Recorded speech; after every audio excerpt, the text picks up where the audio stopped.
nyika yese yezimbabwe aiwa yakabatikana noda kweuchampionship wakapiwa nemutungamiri wenyika yezimbabwe vaED Mnangagwa noda kuti they know the situation kunyange zvayo the regime ichipresenta, or you can say they are hypocrites, they pretend to be what they are not.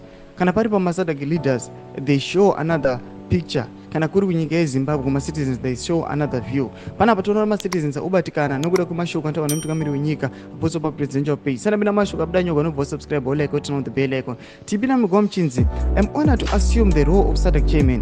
I thank the outgoing chairman for his insightful leadership and dedication. SADC has transformed our region to one of peace, security, and prosperity. United we stand, and united we will continue to march forward toward a more prosperous future. #SADC, #Zimbabwe, #unity. Tukuona mtungamiri wenyika ari kuti aiwa, we want to keep on transforming our Southern Africa kuti tirambe tine unity, munange mune security and prosperity. But titarisa kuti the person who is being given that mandate munhu akaita sei in his nation chiri kuitika.